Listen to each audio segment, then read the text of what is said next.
He's getting older. Pay that man his money! Hit the follow button! But not wiser. Come with me if you want to live! This is The Lefty Show. Welcome, everybody, to The Lefty Show. I am your host, Lefty. Glad to be here with you for episode number 43 of The Lefty Show. Today, Wednesday, the 25th of June, in the year of our Spaghetti Monster 2014. Welcome one, welcome all to The Lefty Show. Hope to put on a good show for you today. We got a lot to talk about, a lot to riff on, a lot to complain about, and a lot to hopefully be entertaining with and about as well. Thank you to everybody that's been watching the show on YouTube, watching, liking, favoriting, and subscribing on YouTube. YouTube.com/LeftyOX is where you can find the show on YouTube and where you can go for gaming content, vlogs, all kinds of great stuff. YouTube.com/LeftyOX is where you can find it. Thank you to everybody that's been watching there, helping the show, and vicariously the channel grow as well. Thank you to everybody that's been sharing the show with your friends, family, and co-workers. And it's easier now because we're mobile with an RSS feed. You can subscribe to us. Go to leftyshow.podbean.com. That's leftyshow.podbean.com to subscribe manually to the RSS feed. If you're on Android, go to your favorite podcasting app and search The Lefty Show. Subscribe there. And if you're on iTunes, if you're on iOS, go to the iTunes store and search The Lefty Show. You'll find the feed there. Be sure to subscribe, leave a rating, and if you want, a nice comment on the feed there. So Lefty Show on iTunes, The Lefty Show on Android podcasting apps, and leftyshow.podbean.com. Take the show with you wherever you go. And it's actually pretty good. It's a pretty good deal because when you subscribe, it's odds are you're going to get the show. The show's going to pop up on the feed about 30 minutes, perhaps even an hour before it makes its way to YouTube. So if you're really, really jonesing for The Lefty Show, go to leftyshow.podbean.com, subscribe to the RSS feed, or search The Lefty Show on the iTunes Store or your Android podcasting app of choice. You can follow me on Twitter also at Lefty643, twitter.com/Lefty643, where you go to stay updated on all the latest and greatest Lefty Show news, my musings, my thoughts, maybe I test out some bits on you, some comedy bits, because I'm nothing if not a comedic genius. And Twitter is where you can go to find all that. So go to twitter.com/Lefty643, hit the follow button there. It's also a great way to interact with me and the show. Also, thank you to everybody that's been donating. I'mRaising.com/643 Productions is where you can go if you want to donate to the show, help keep the show growing. Thank you to everybody that's been donating so far. You guys are amazing. I love all of you, and I greatly do appreciate all of the support that you have been giving me and the show to help keep the show afloat. And speaking of a float, bought some pillows from Amazon, and pillows, okay? Well, Katie bought them, but they got here yesterday, and when she opened them up, something interesting was produced from the box from, I believe it was Amazon. And there were two like little plush pillows about a foot long and I don't know, 5 or 6 inches in diameter. Just little neck pillows, right? Those little plushy things. And, she opened up the box, and inside the box of pillows, okay, were the little air pockets, the plastic bags of sealed plastic bags of air that Amazon uses to cushion your electronic items or whatever else to fill out the rest of the box. In a box of pillows were sitting cushions used to prevent the items from sliding around, contacting the wall of the box, and perhaps breaking or damaging.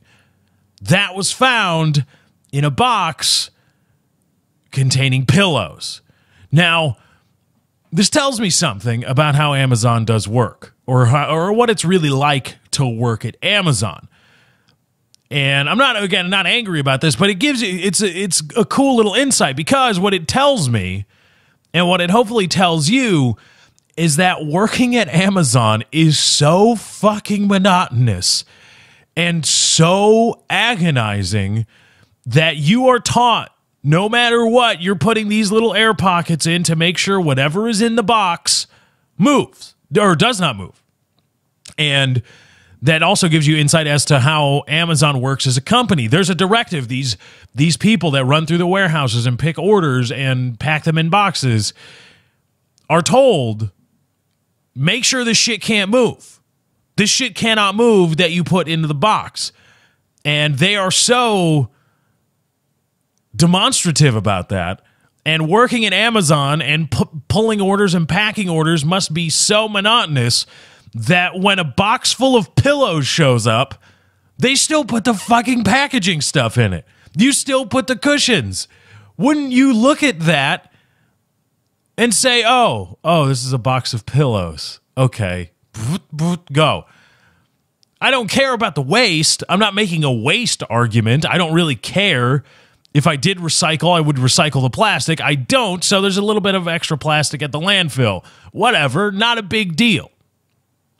But it's interesting to me to note that there was a human being, because I'm pretty sure Amazon still uses humans. Humans are still profitable. There's a human being somewhere along the Amazon packing line that saw a literal, okay, not the figurative literal. I'm talking a literal box full of pillows and said, I should put the sealed plastic bag air cushion things into this box. And it's just, what the fuck are you doing? Not angry. And if I met the person, I was like, I'm not angry with you, not at all. But, and I don't mean to condescend to you and imply that you're somehow weak-minded or anything, but just think about, step back and look at what you just did. You looked at a box of pillows, cushions. They are cushions. Literal. You literally looked at a box full of literal cushions and said, this box full of literal cushions needs more cushioning.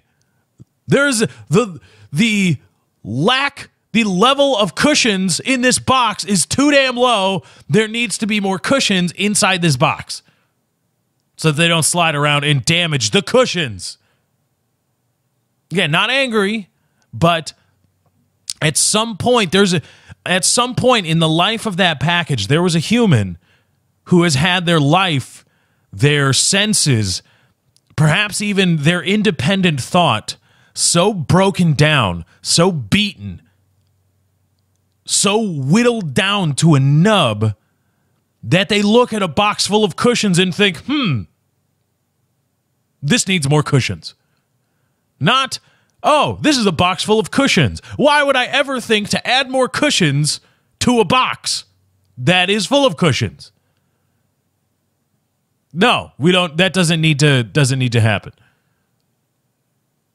They looked at it and said, this box full of cushions needs more cushions. And before anybody says, well, it's also as a courtesy to the shipping so that, the packages don't slip and slide around, turning and stuff, because if they're free moving around, the momentum of the individual item inside the box can slide and transfer their momentum to the actual edge of the box, and it'll hit it and slide that, and it'll fall and create a mess. First of all, I say that's bullshit and unwarranted, because I've seen the inside of a UPS truck. It's not clean. It's not like, here's these. We're going to take care of these packages. These are the property of other people. We are just we are custodians for other people's property in transit. We are going to treat them with at least some modicum of respect. No, that doesn't happen.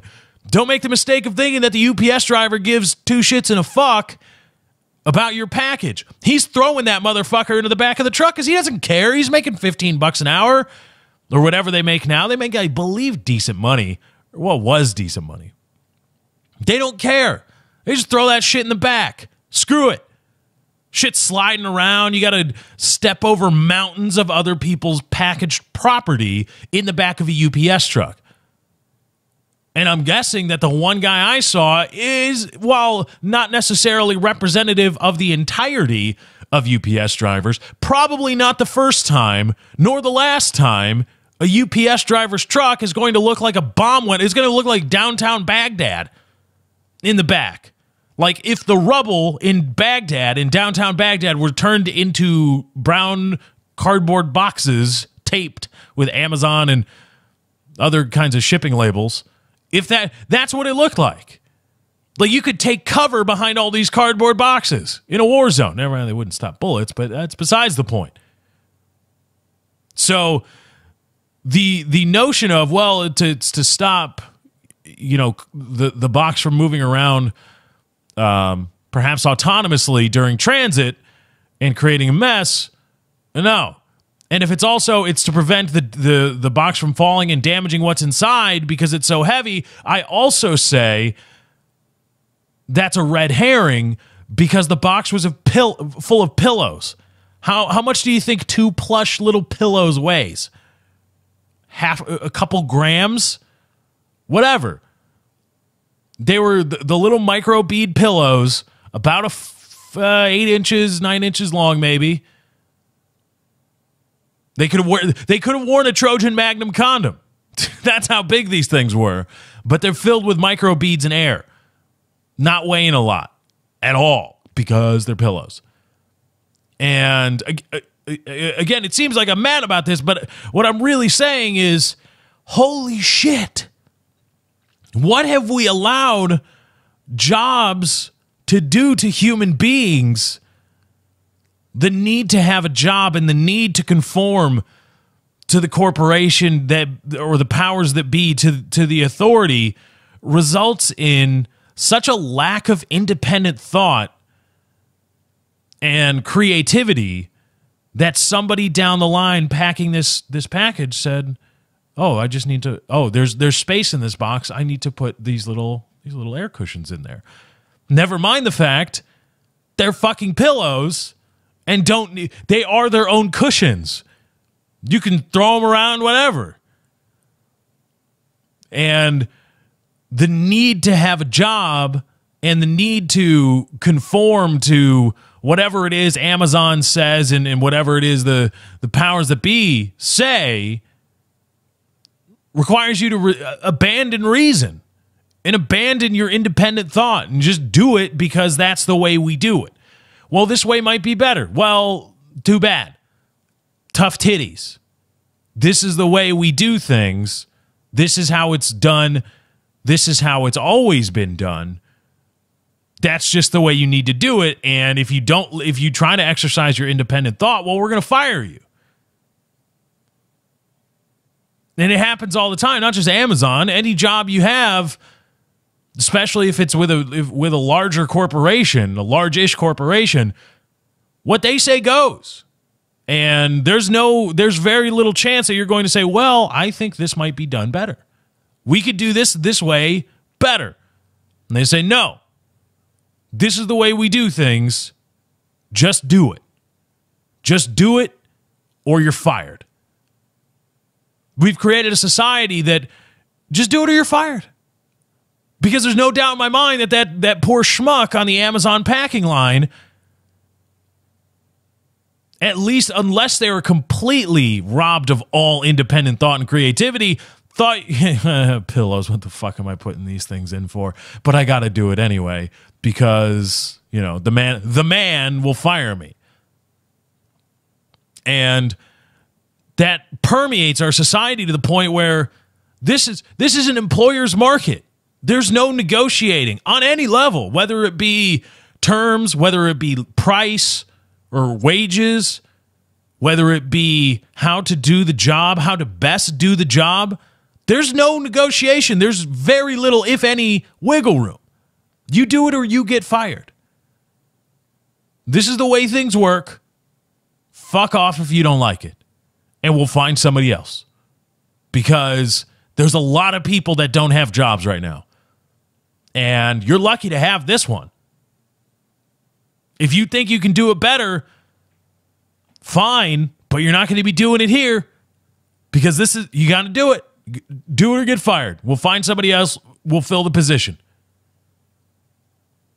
It's happened all the time. Jobs I've worked. Do this way. Well, does that really make any sense? No. That's just the way it's been done. Do it or get fired. I worked as a bag checker. First job ever at a supermarket, a national chain, or it was a local chain. It's like a regional chain, but it's owned by a national brand. It's owned by Albertsons. I worked at an Albertsons store, and the training videos made it seem like, oh, we're a family. Thank you for your job here. And I was like, oh shit, all right, yeah. If I've got ideas, I'll bring them to my manager. Okay, yeah. I like this. They even had a shitty Seinfeld spinoff that I think was meant to talk about sexual harassment. Oddly enough, of all the shows to pick, Seinfeld, which dealt with the most sexual topics of most sitcoms ever, no, we're going to use that to talk about how sexual harassment is bad. From a show based on a show in which a guy would stop having sex with a woman because she had man hands. And 4 friends decided to communally contribute to a pot based on who could not masturbate the longest. But no, let's use that. Let's use that to talk about sexual harassment and why it's bad. But I had the idea, all right, this is a place to go. This is a place to be. This is a nice job to have. And it was. Until they teach you how to bag groceries. And at the time, my manager was like, fit as much stuff, as many things as you can into these bags. As much as you can. And she would regularly go by and whisper in your ear, because I'm 16 years old, or 15 years old at the time. No, it was closer to 16. She would go by and whisper in your ear, "Hey, this should be a one bag order." And I'm looking at all the things coming down the checker, and I'm like, "No, this is a 75-year-old woman. Do you want me to put all the canned goods, all the stuff in there, all the bread in with the canned goods? What the fuck are you talking about?" And I tried to tell my manager, said, these people will not shop here if I continue to bag their groceries like an asshole just so that we can save 1 or 2 plastic bags every couple of hours. They will not shop here. They'll find someplace else to shop because they're old women or they're old men during the middle of the day. They don't want to carry heavy things back to their house. They want to make 6 or 7 trips because they're old, frail people. And they can't do that if I shove all of their groceries into one bag. On top of which, they'll be pissed off because I had to bend the loaf of bread at 45 degrees to make it fit because you wanted to save a couple of plastic bags. It would be better for the customer. We're supposed to create a great customer experience. How about we do that? She said, "No, this is how we do it. If you don't like it, we'll find somebody else." I said, all right. I continue to bag like an asshole. And I didn't like it. Now when I go to the self-checkout, I still bag like an asshole, but because it's my shit. Because I say, I don't care. I don't need somebody to not bag my items like an asshole because, show me at least some decent respect. I don't have to show due respect for myself. I can just fuck it, get it in there. I gotta go. I got places to be, things to yell about. I just run around constantly screaming, I have things to yell about. Get out of my way. Move. I must go yell about things on the interwebs. I must go. Leave me alone. Unhand me, woman. I must be off to scream about things on the internet. But that's how it is. You get a job again in a corporate setting, unless, of course, there are instances where it happens. But the larger point is, on the whole, you do what you're told, or you get fired. And speaking about jobs, that's a real job. In a setting where you do what you're told or you get fired, that's a, quote, real job. And we talked about that stupid judge in Montana that came under a lot of bullshit fire because he had the audacity to question whether a 14-year-old girl had the ability to actually consent to a sexual relationship. And without actually knowing the girl or any of the facts of the case, liberal America, in fact, probably much of conservative America too, completely labeled the judge as an asshole misogynist because how dare he even question whether a 14-year-old girl can consent to a sexual relationship. Never mind the fact that, well, this was in the negative sense and we're trying to push the she was raped narrative. If we're trying to push the she's an adult narrative, well, then of course a 14-year-old can consent. Of course, she's a woman, girl power. But this was a rape case, a statutory rape case, and the guy, the rapist, was just a fucking creepo. This is, dude, you're 40-something. However old you were, you're 30-some-odd years older than this girl. You know you're not supposed to be popping that. You know you're not. But you do it anyway. And, come on, dude. What the fuck are you doing? I will defend your defense, not your actions. I will defend your defense because the defense was she's old enough to consent. She knew what she was doing. It wasn't statutory rape because she was actually able to consent. The whole reason statutory rape exists is the law assumes that people under this certain age cannot consent, are unable to understand what all the implications of a sexual relationship or just a one-time sexual act. At least I believe that's the basis for it. And his defense was, hey, she was able to consent. She knew what she was doing. We talked about it. And the judge said, I believe so too. You still are technically guilty of statutory rape, but I'm going to sentence you to time served probation for 10 years. Goodbye, have a nice day. And people went nuts. This guy's a misogynist ass. This judge is a misogynist asshole because he dared question whether this girl could actually consent to a sexual relationship. And so I'll defend the rapist's defense. I won't defend his actions, but just don't screw 14-year-olds, man. Just don't. Oh, I loved her. Shut the fuck up. I don't care. You'll fall in love with somebody else. Don't do it because you know this is a problem. You know it's an issue. Odds are this isn't the one for you. This is just one you happen to really like. Don't do it. I'll defend you this one time, but if you keep doing it, I'm going to have to say you're just a fucking creepo. And you should probably go to prison because of it. Anyway, that was a Montana judge. All that falderall was surrounding a Montana judge. Never mind also that the same judge, also the same supposed misogynist judge, completely dismissed, I believe, manslaughter DUI charges against a female. Oh, never mind. And anyway, that judge is in the news again. And similar, like talking about the rapist, where I said, look, I'll defend you this one time. I'll defend your defense this one time. But if you continue to do it, we're going to have a little chat about you being an asshole. Now this judge is in the news again. Same Montana judge. He said, this was last week sometime, staring down from the bench at a 21-year-old guy on some vandalism charge or something, ordered him to pay $13,000 in restitution for shit he and his buddy did, I believe with a BB gun. And the judge said, why can't you get a real job? And the judge asked the defendant, how are you going to pay this restitution? And the guy said, well, I work at Burger King. And the judge, exasperated, said, well, why can't you just get a real job? And that stuck with me because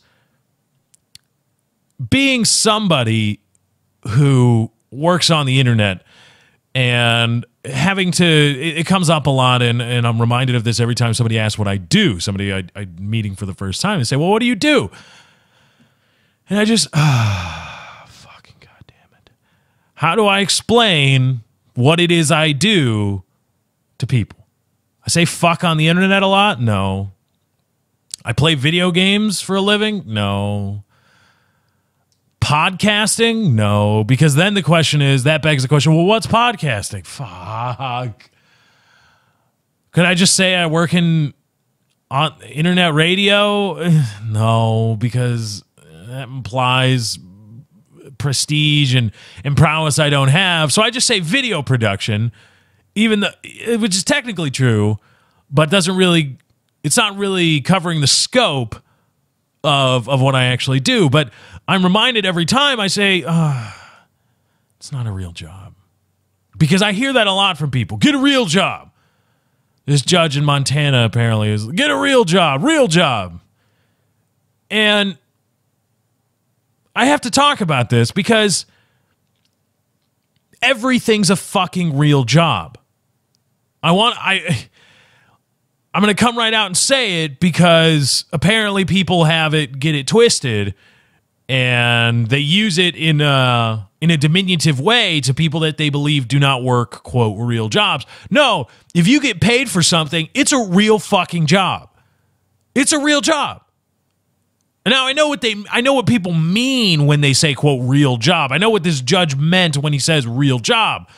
Something that pays more, something that you work for, you go to a 9 to 5, or manual labor, you do actual labor for your job and you get paid for it. Real, that's real job, right? Real. But what about my job isn't real? I mean, it's on the internet, but so does that mean the entertainment is not real? Does that mean the entertainment is a figment of my subscribers and viewers' imagination? Is this podcast not real? Are we like a virtual particle, or are we phasing in and out of reality? Ugh, it's kind of weird. No, it's all real. It's just different. I do something different, and because you either don't understand it or are jealous of the fact that I don't have to work a shitty job and don't hate myself because of the fucking shitty job I work, people get butthurt. Oh, it's a real job. Blah, blah, blah, blah, blah. And I know what they mean when they say real job. I've worked those jobs. I've dug ditches. I've broke into to secure foreclosed homes and cleaned out and trashed out and repaired foreclosed homes. I've worked 9 to 5 in a corporate setting, gone to an office from a 9 to 5. Well, it was 7 to 3:30, but it was the same, time commitment. And I've worked that. And I've done it. And they fucking blow. That's why I do this. Why the fuck do you think I would choose this over some corporate gig that pays health insurance and benefits? It's because I don't want to fucking shoot myself when I have to wake up at 6:30 in the morning every Monday and drive into work with people I don't really know and don't really care for, and do work that I'm not very interested in, and then drive home just to eat dinner, go to sleep, and do it all over again. Why should I resign myself to that fate just to please this, just to satisfy the sensibilities of other people who wish they could not do that? The whole reason people say get a real job is because, no. The reason they say it is because they're pissed off that they have to go do something they don't like, and they view me or other people in this business as being able to do something that they'd really like to do and get paid for.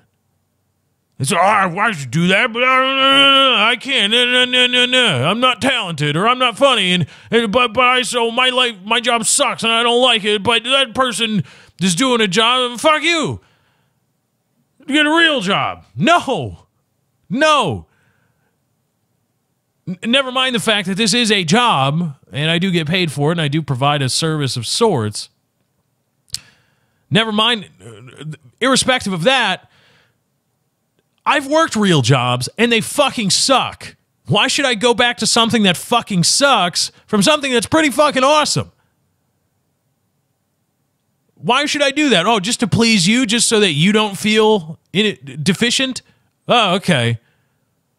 Yeah, no, I'm good, I think. I'm good. And furthermore, the way, in the context the judge used is saying, get a real job, because I work at Burger King. Get a real job. I don't like that as a way to describe no skill or low wage jobs. Because that guy that puts in 40 hours a week at McDonald's is working a real fucking job. And when you start thinking of it as something other than a real job, it becomes easier to not pay that person a living wage. When you start thinking of it as, oh, that's just something, and you see it a lot whenever this topic comes up, talking about McDonald's is not meant to be a career. That's where 16-year-olds work. Well, obviously not. If the guy's 30-something years old or 21 years old or whatever, McDonald's hires full-time workers, right? That's a real job. It can't be anything other than a real job because to treat it not as a job allows for people to say, well, if it's not a real job, why should we pay him anything? It's not a real job. We shouldn't pay him anything. And I disagree with that fundamentally because it's a full-time commitment, providing a product or a service. You deserve a living wage for that. Nothing less than a living wage. And is that efficient? Is that efficient as far as value in for value paid out? Probably not in many cases. That's the price of admission to our little club here. There's that floor. You've got to be at least this inefficient because these people have lives outside of your job. These are human beings, not value computers. So you have to support them despite them. You know, you could probably get, were we to remove these barriers, you could get the same amount of value for certainly substantially less value paid out. However, one of the prices of admission to our little club is you got to do that. But when you say, oh, it's not a real job, it makes that easier. It's like saying, oh, that person's not a bum, they're homeless. Oh, it's just being homeless, that's all. It's a passing thing. It's a phase. It's not nearly as bad as homeless or bum. It's just, it's just homeless, that's all. You're just a homeless guy. No, you're fucking bum. Not to belittle the people, but to grab people's attention and say, this is not good. These people are tortured. We need to help them. Because when you say, oh, they're just homeless, it's easier to flip the guy 25 cents and go on about your business and pretend that's okay. But when you're forced to admit, yeah, he's a bum and being a bum is awful, then how are you going to react to, well, we've got a little bit of extra money in the municipality or in the city or at the state level. How about we create some flop houses for these people? Not prepaid cell phones, okay? Not a right to running water and infrastructure and running water like the people crying in Detroit, but just flop houses, places they can go so they're not living on the fucking street, and maybe they can get a meal or two. How's that? If you think of them as homeless, it's easier to say, well, why do they really need that? They're just homeless. But if you think they're bums, then you think, oh, okay. Oh, man, that's pretty awful. Yeah, maybe we should do something about that. Maybe we should help them out just a little bit. So to say, oh, despite a full-time commitment, despite whatever you're making, whatever you're doing isn't a real job, makes it easier for you to go, or for other people to say, fuck them. Fuck them. Don't protect their jobs. Fuck them. If automation comes, fuck them. And if they want to pay, if McDonald's or Burger King or whatever wants to pay $6.50 an hour, well then fuck them. It's not a real job. No. We have to protect these things. This is not bad. And on bums for a second. I get a lot of flack about my view on bum versus homeless, but there was a perfect example. This place that my dad and I go to eat whenever we meet up to hang out for a while. Usually during the week, if I'm able to find time during the week, not over the weekend, to head over there, about 8 o'clock. This guy walks in. It's almost every single time. And he smells.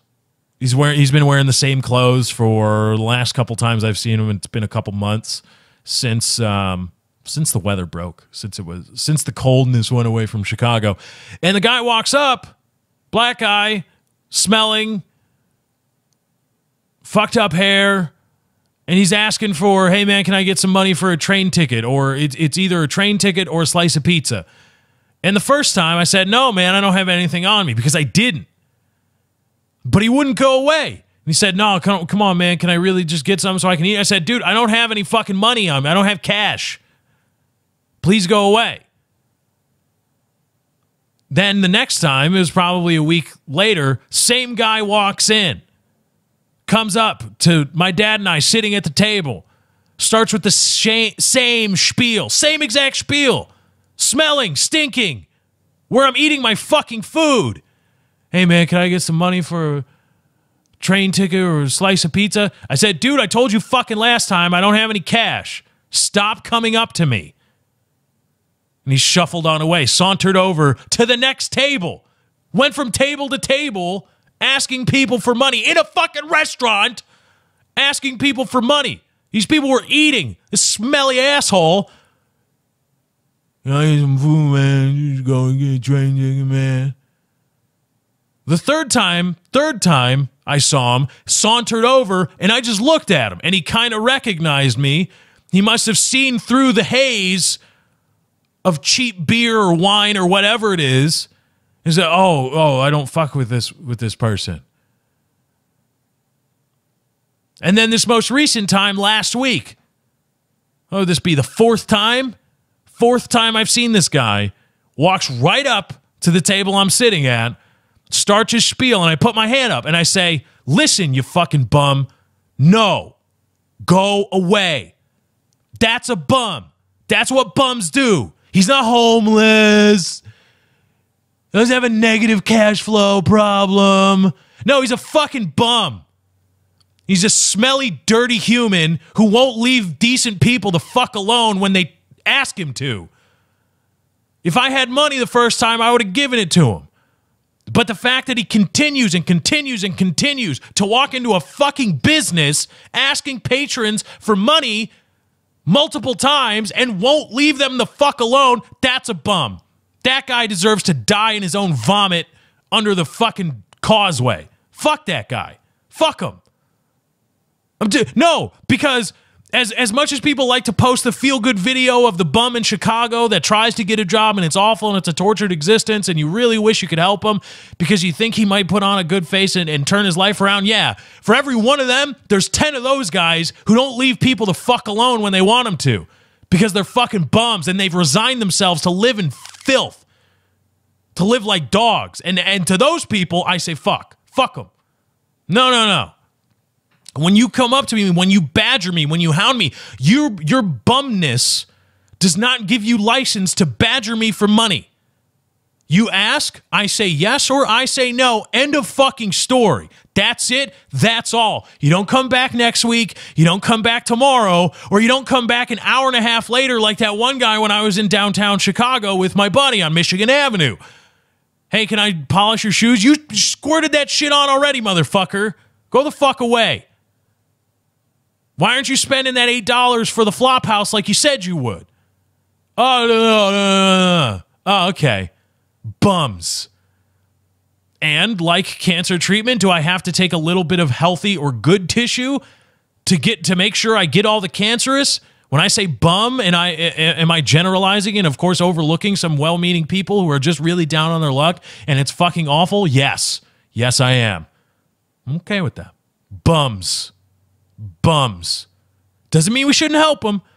Doesn't mean there shouldn't be government, city funded flop houses on the cheap or free available for their use so that they don't have to live on the street. At least do it. I want the government to do it so at least they're not on the street fucking badgering people, walking into restaurants multiple times to badger the fuck out of patrons for money that they just spend on cheap booze.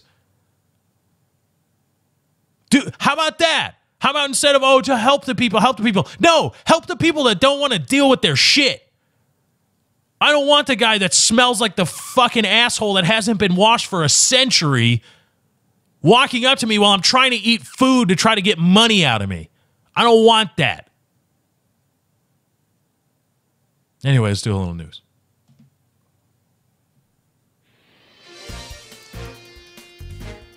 We got some stuff to talk about today. Curiosity rover on Mars has been there for a year. That's so cool.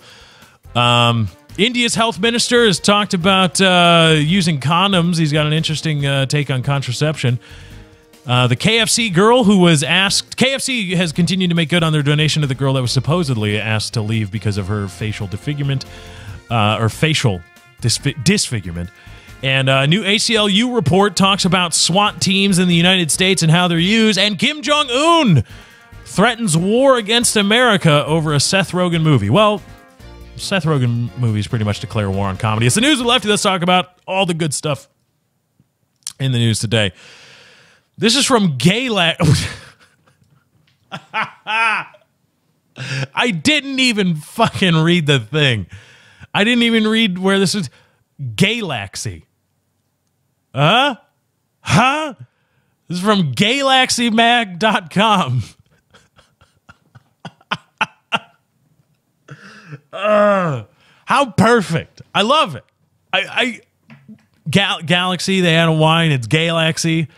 I hope the person who thought of it is a millionaire, because that's genius. And Fred, we got to come up. We got this. We need a gay magazine. We need a magazine that centers on gay issues, gay rights, gay news, all this stuff. Gay people need a voice, or at least if not a voice, a periodical for them to peruse while sitting on the bus or waiting for a doctor's appointment or when they're pretending to do work at their job. We need to give gay people a voice in the form of a magazine.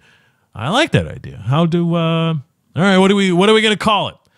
Well, I don't know, because we want something that will communicate that we're all encompassing. We're all encompassing. We will cover everything in the sphere of homosexuality, and we want to entice readers to buy our magazine so that they can find everything. We want gay travel destinations. That's where you go.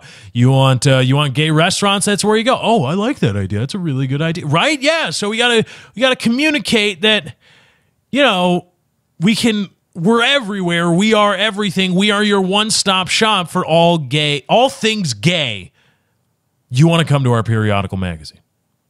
All right, so what are some ideas you got on naming the thing? Well, all right. So what's something that big? Earth, planet? Can we gayify that? How can we work gay into something that's really large? I mean, we figure it out usually. It shouldn't be that hard to figure it out on a planetary scale. Can we gayify Earth? No? All right. What about solar system? Can we work gay in there? No. Homo solar system? No, that's too wordy, too much of a mouthful. All right. Well, how about galaxies are pretty large, right? Right. Yeah. How about my butthole clenched up. Galaxy. Johnson, I love it. I know. Galaxy. It's a galaxy. Galaxies are really large because we can't gayify universe, I don't think, or local group. I don't think we can gayify that. Galaxy. That's, yes. Oh, Johnson, I love it. I love you. Okay, let's go create our magazine now for the rights of and voice of gay people. It's incredibly clever. I love it. I really do. And that's not me being facetious. That's really good. Bravo to the guy. Galaxy. I love it. Anyway, ironically, despite homosexuals, the powers that be in the gay community really rail against the idea that AIDS is a predominantly homosexual disease. due to the idea that homosexual sex is not intended biologically, and so the anal walls are not meant to take a lot of dick or any dick, and there's a lot of tearing, which means there's a much larger chance for blood transfusion or unwanted blood transfusion when having homosexual sex than having heterosexual sex. What is defined heterosexual or vaginal sex? Anal sex has a chance, more of a chance, I guess, because gay sex is not necessarily anal sex. Anal sex, then, has a greater chance for unwanted blood transfusions than vaginal sex. And originally, what is known as AIDS, the autoimmune disorder, was known as GRIDS, gay-related immune deficiency syndrome. And that was AIDS for a while. And people just, yeah, that's GRIDS. You got GRIDS? Well, I've got an autoimmune deficiency. Oh, ooh, you like dick, don't you? And it turned out that, well, that was sort of a misnomer. It's anal sex. It's the unwanted blood transfusions that transfer AIDS. So you see it a lot in heroin users, intravenous drug users. If you've got the bug somehow and you share needles, well, you're transferring bodily fluids like blood. Same thing can happen with anal sex. Not really going to happen with vaginal sex unless, I don't even want to think about it. I don't even want to think about the vaginal sex that would require blood, or that would necessitate blood transfusion, because that's gross. But ironically enough, and so homosexuality, the leaders in the homosexual movement, kind of are like, no, AIDS isn't just a gay disease. Okay, well, here in Galaxy, on June 24th, is a headline reading, India's health minister says, promote Indian culture, not condoms, to prevent AIDS. Now, pray tell, why would a magazine called Galaxy be running a story on AIDS prevention? I don't know. I'm not saying it's only, but what's the proportion of people with HIV or AIDS that are homosexuals? Is it percentage? Is it statistically significant? I don't know, because it's on the one hand, you're saying it's not a gay, it's not something that is, of course, it's not limited to homosexuals, of course, but it's not higher in homosexuals than any other thing, blah, blah, blah, blah, blah. But you're running Galaxy. You don't care about India, do you? Really? Do you really care about Indian health maintenance? Do you really care about Indian health legislation? No. So you care about this story. The reason you would run this story, or I'm searching for reasons, I don't know, why you would run a story about using condoms to prevent the spread of AIDS in a magazine called Galaxy. I don't know. Open to suggestions. Anyway, India's health minister says, quote, promote Indian culture, not condoms, to prevent AIDS. And the union health minister, Dr. Harvish Vardhan, has said that he would like the government to focus more on promoting the integrity of the sexual relationship between husband and wife, which is part of the Indian culture, to create awareness about AIDS and HIV, rather than promote usage of condoms. In an interview to the New York Times, he said that promoting the use of condoms sends the wrong message that you can have any kind of illicit sexual relationship, but as long as you're using a condom, it's fine, and that the thrust, come on, bro. The thrust of the AIDS campaign should not only be on the use of condoms, end quote. Let's go back to that to that headline though. India's health minister says promote Indian culture, not condoms, to prevent AIDS.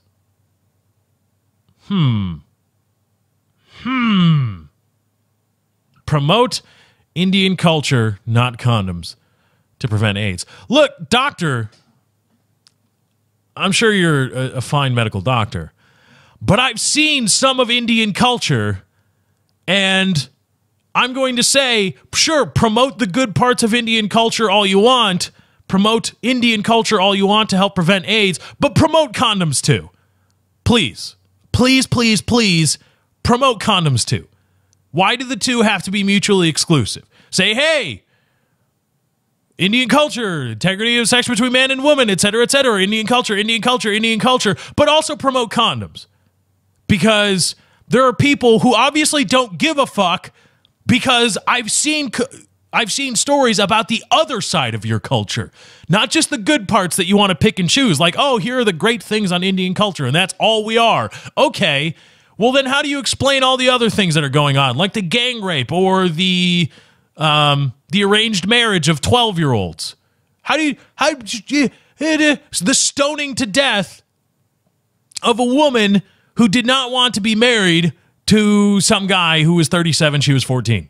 How do you explain all that? Where does that fit into your national lexicon, your culture?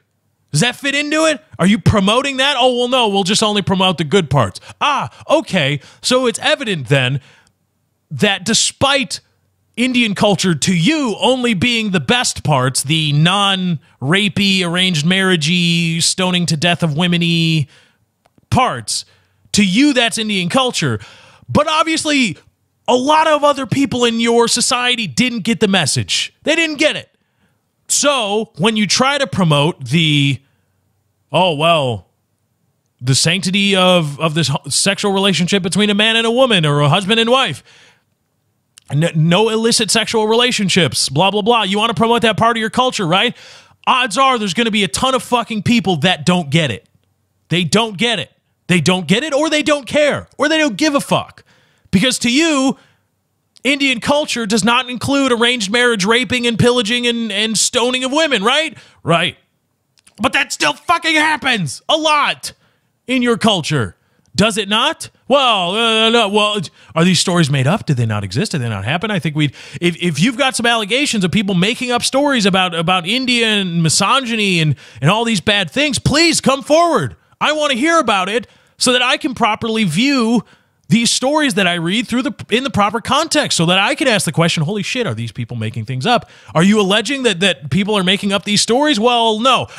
So either your concept of your culture is bullshit, or people just don't give a fuck about the culture of your country and they're going to do whatever they want and screw people up. I'm going to go with number one, I think. And even if it was number two, promote condoms. There's no reason to not promote the use of condoms. It won't halt the spread of disease like DDT will pretty much halt the spread of malaria, and then we have to ban it. But now the things, it's great. Oh, it's great. DDT, an organochloride pesticide, banned because of some supposedly bad things. Right? All these bad things, thinning walls, milky semen, reproductive issues in humans, and stuff. Well, the answer to that was organophosphate pesticides, which are of a higher acute toxicity and are now found to be affecting bee populations, such that scientists are saying in 15 or 20 years, this is going to fuck up our ecological system so badly that we won't be able to produce crops at the level that we do now anymore. The organophosphate replacements are fucking things up so badly that they have to ban that too. They've got to ban organophosphates now. Okay, well, what's the fucking answer then? Where's the answer? Where is it?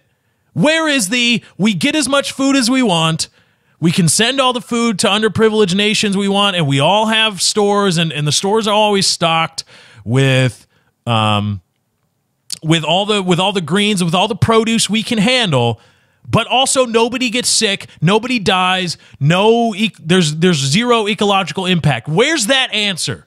Where is it? Because you abandoned DDT pretty fucking quickly.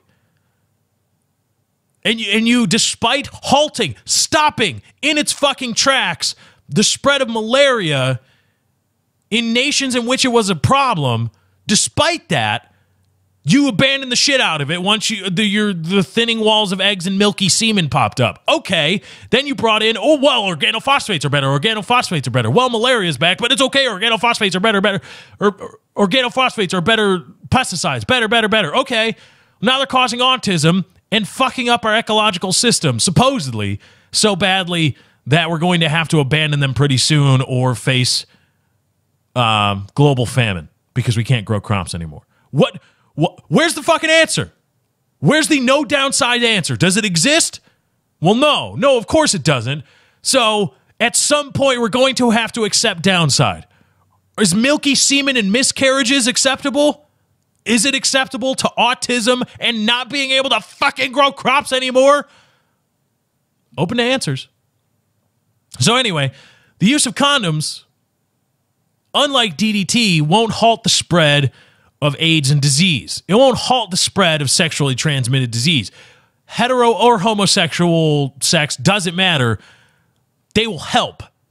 They won't stop it, but they'll certainly fucking help. And why would you draw a line between actually helping people and promoting culture? Promoting the use of condoms actually helps people. Giving condoms to Africa, having the people that are brainwashed at the emissaries in Africa by the Catholic Church, having condoms available at the Catholic Church would actually help people. Not the brainwashing, not the pray away the gay, not the pray away the AIDS.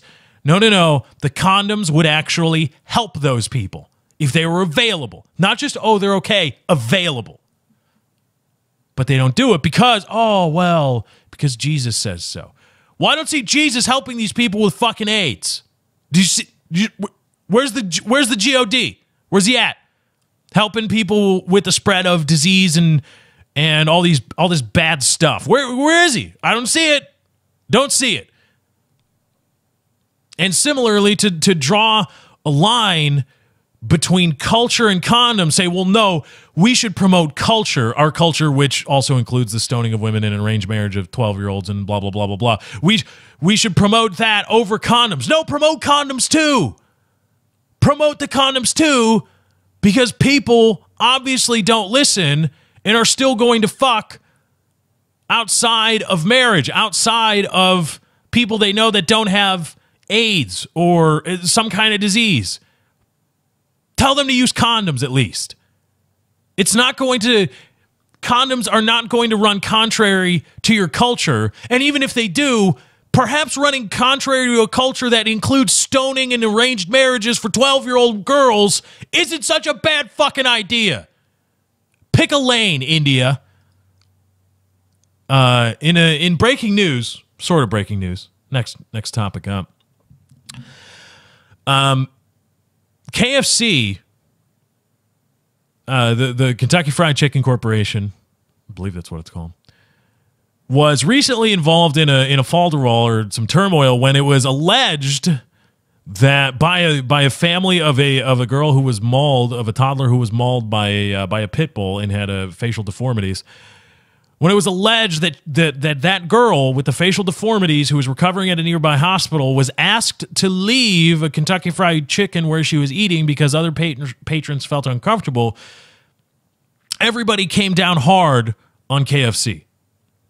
When that story broke, allegedly, without any proof other than the parents saying, yeah, this happened, kinda, everybody came down hard on KFC. Oh, the horror. Oh, the travesty. How could you do this?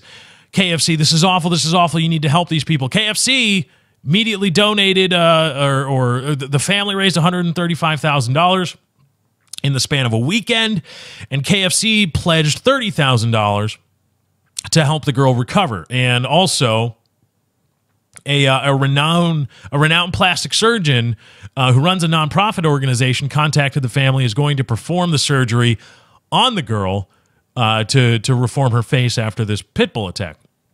Well, as it turns out, from 2 independent investigations, the girl wasn't there.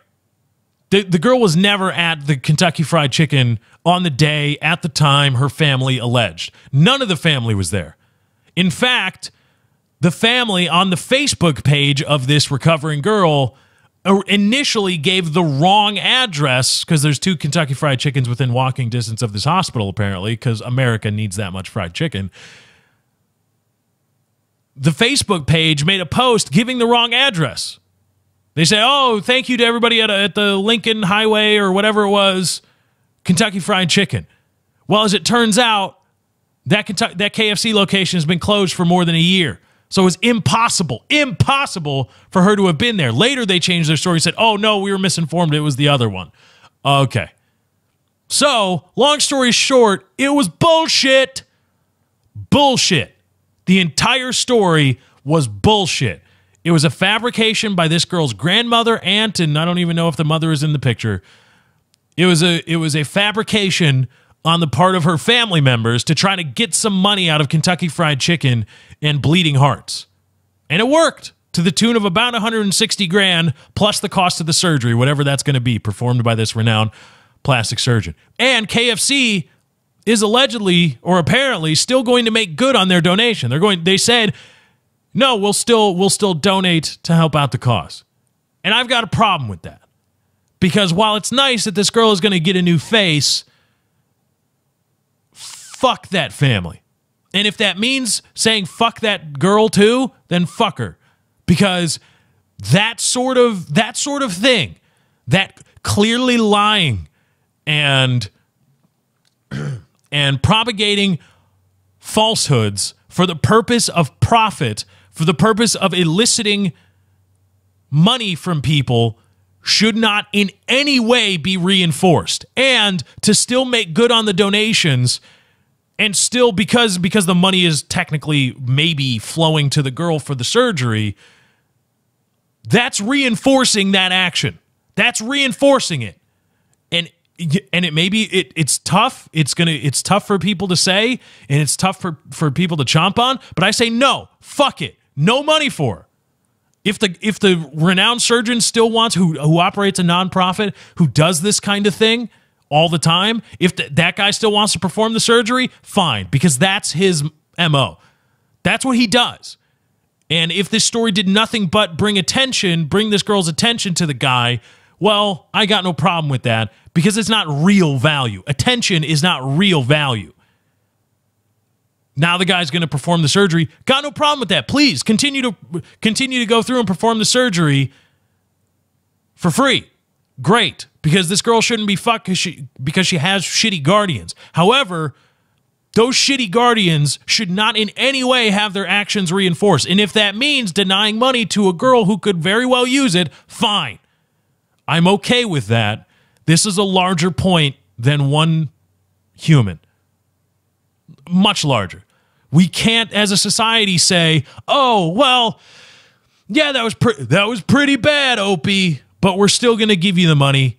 You can go still do it. Because they learn nothing. Nothing would be learned from these shitty parents, the shitty cunt grandmother and cunt aunt who tried to fuck KFC out of a lot of money to try to get surgery, to try to get money supposedly for this little girl. That's unacceptable. That can't happen. We can't allow the use of social media and the use of manufactured social outrage to pin companies down, to pin people, individuals, whatever, down for lots of money. We cannot set this precedent. It cannot be allowed to continue, because then the story becomes, well, you can use the power of the internet, the power of outrage on the internet, however real, to fuck people. And to fuck people out of a lot of money and to lock them into positions they don't want to be in and shouldn't be in. KFC has no business being locked into paying for this girl's medical treatments. But now they are, because of bullshit manufactured outrage. And we can't allow it to continue. And it sucks that it has to come to the cost of helping out a little girl who was just mauled by 3 pit bulls. And it's awful. Oddly enough, her grandfather's pit bulls, and her grandmother is running the Facebook page. I don't know. And it sucks that it comes at that cost. Yes. However, viewed in the grand scheme of things, that's not that high of a cost. Because this guy is probably going to perform the surgery for free anyway. And even if he didn't, I'm sorry, but you got a constitutional right to shitty parents or shitty guardians in this sense. And yeah, it sucks that your guardians fucked you by lying over and over again, completely fabricating a scenario to try to extort money from a corporation. That's what this is. This is a public extortion, a public outrage extortion. It sucks that your guardians tried to leverage that, but you know, that's what it is. It is what it is, and it bees what it bees. And I'm sorry that it's coming around to bite you, little girl, figuratively in the ass, because now you don't have the money. Well, they're going to get the money anyway, because what the fuck do I have to say about anything? But they shouldn't. It shouldn't happen. All that money should go away or be put into an escrow account to make sure that cunt grandmother and cunt aunt don't get their hands on it. Put it in an escrow account with an attorney and pay it out to the girl, the toddler. Assign her an attorney, get the money in escrow, and make sure it goes to her and only her. Only the girl. Not the grandmother, not the guardians. No. Only her. By way of her assigned attorney. Cut out the pieces of shit. If that can happen, fine. I'm still kind of upset that the bullshit outrage can force and put KFC under the thumb of public outcry to pay out blood money, literal blood money that they shouldn't have to. But if you can cut out the assholes that did it, all right, you're still kind of reinforcing them. But I'll let it slide on that regard. I'll let it slide if that's only how it is. But that's it. No more. Not one penny, not one red penny should be touched by those two assholes who fabricated this bullshit. Now, I'm not advocating criminal penalties. I'm not doing no. But just we as a society, we should all think collectively before engaging in these rampages about public outrage and outcry. And oh my God, you should pay money now because this supposedly happened. Now, 2 independent reports and investigations have shown that it's virtually impossible for the girl to actually have been there on that day. But people didn't stop to think before being outraged at Kentucky Fried Chicken and demanding money, and before opening their own wallets to donate money to this girl because of this bullshit that supposedly happened, which ended up not happening. We can't reinforce it. We can't send a message to other people. Well, hey, all you got to do is manufacture bullshit outrage, get the internet behind you, and you can get money from people no matter what.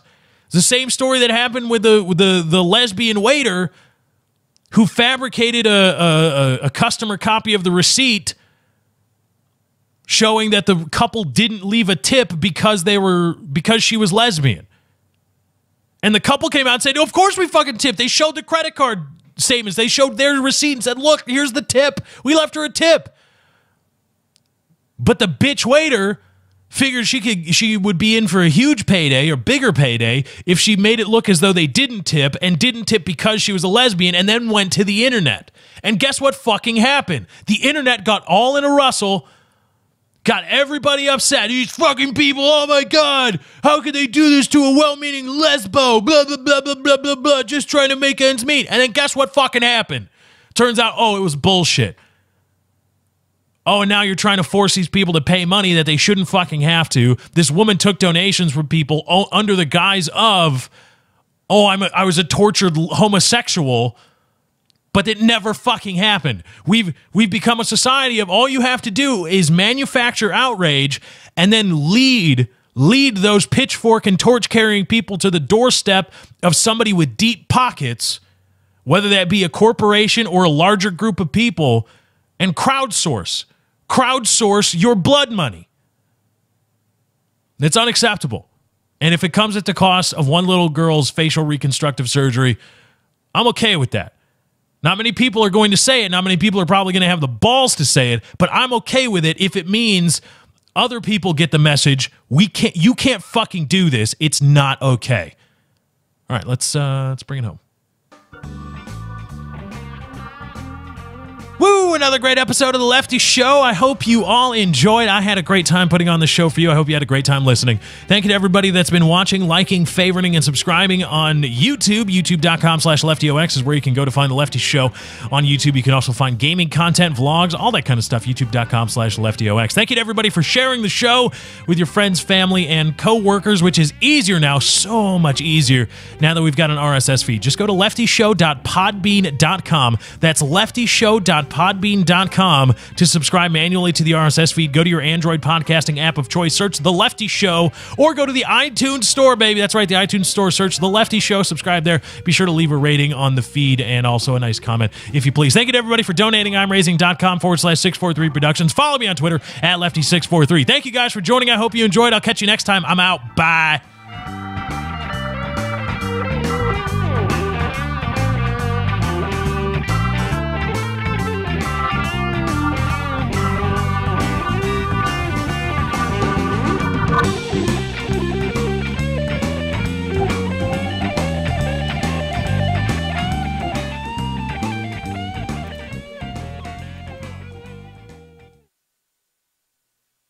Everybody has affinity for cock.